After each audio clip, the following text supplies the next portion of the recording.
I remember him saying it's stuck in my mind. So much fiction today is like mustard rubbed on the belly, take it or leave it. So, in some world, mustard rubs are as common as, say, and I remember Paul West saying this, cubes of transparent hunter green jello lodged in his throat when he couldn't breathe one day. And as common as a cliche about Brownian motion and antsy adolescence as men of imagination among scholars. Yes, mustard belly rubbing, so staid, unoriginal, bland, take it or leave it indeed. What happens, though, when mustard belly rubbing is the very base of excitement above which almost anything goes, and the writer takes the world and recreates it as the semi-god that he is, reveling in his inability to be bored? Well, what you get is more or less Paul West's fiction. If spice belly rubbing is mundane, and it is, then the world must yield to all things bright and beautiful. West's phrases are incurably optimistic about the writer's power to create something new, if not a totally new object, then certainly a new way to express it. Such an impulse to make every sentence an occasion to skirt universals in favor of the mortal microcosm drives some readers batty. And this is something I probably promised myself I would never ever do, but I read the Amazon what do you call those? The critiques of the reviews. I read the reviewer, and just one guy stuck in my mind because it was about Master Class, and I was in it. And he slandered everybody in the class. I actually sympathize with him. As one poor soul who shelled out good cash for a copy of West's Master Class realized this book about a fiction workshop of all things would not teach him to write the next winner of the National Book Award.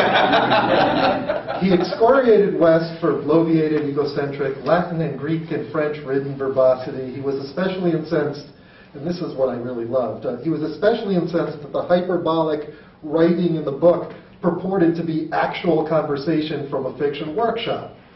Those who have never met West but read the book might defend West's tendency toward similes, literary references, toward the realization of metaphors, simply as an acceptable form of literary license. Of course, only someone who has been around West might tell you, no, he really talks this way. This is precisely the sort of thing people used to say about Proust. No, he speaks in really, really long sentences that come together in the end. An example from West, off the top of his head, he's advising a student to cram so-called invisible words in the interstices of a sentence. So he'll say that, and you'll go away. Quote, Faulkner will give you pages of dithyrambic humming, perhaps ungraphed, then clinch all that polyracket with one physical ingot. After pages of rant, he writes, inapparent to itself, the simple, adroit phrase, I heard you. It's as if all that went before is a big balloon of tendentious gas, against which he will pit his one little phrase. The effect is huge, I think. A cymbal tinkle after much Bruckner, end quote. Spoken aloud with the teacher's earnestness, the class hones in, brows furrowed. In writing, however, language seems more embarrassed. Such haughty, steamy arrogance and pretentiousness will surely drive our future National Book Award winner to seek a refund. Though he'll forgive the same language if he hears it on HBO's Deadwood series amid guns, gambling, prostitutes, he will retch if, God forbid, someone commits the dialogue of Deadwood to print. This is just sort of a 19th century cowboy Shakespearean miniseries.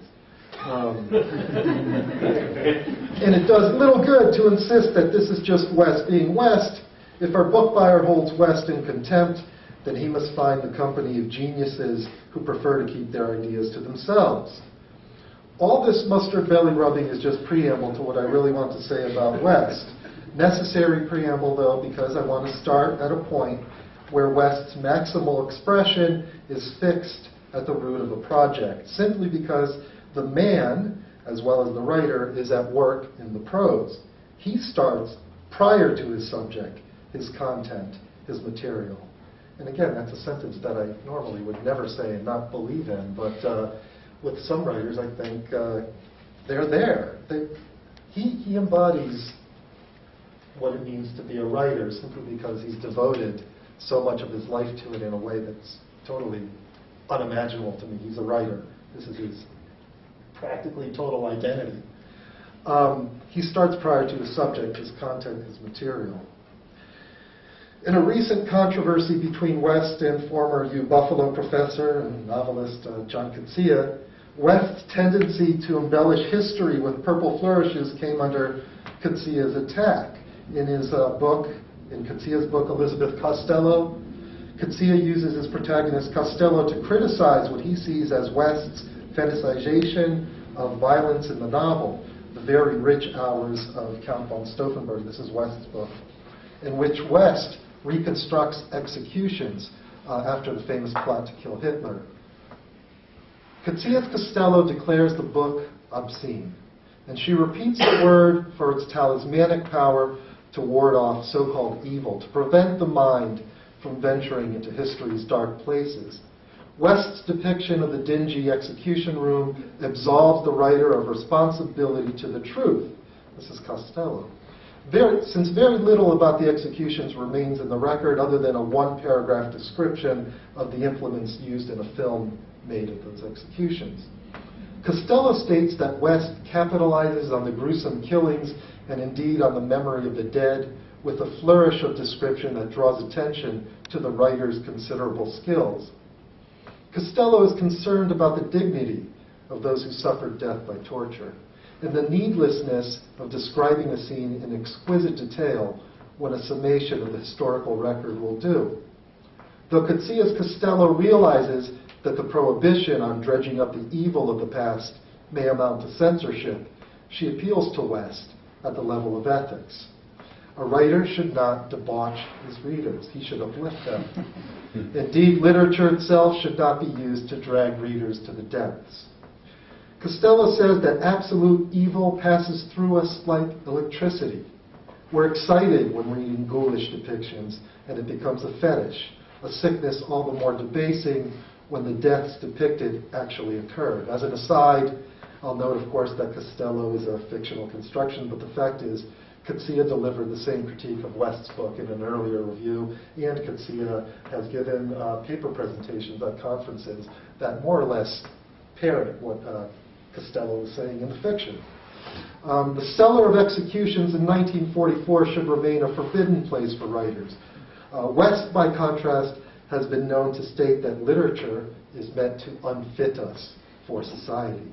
Between the two views, fiction as society building, fiction as a means of disturbance and chaos, a whole debate comes along among a great many other fiction writers.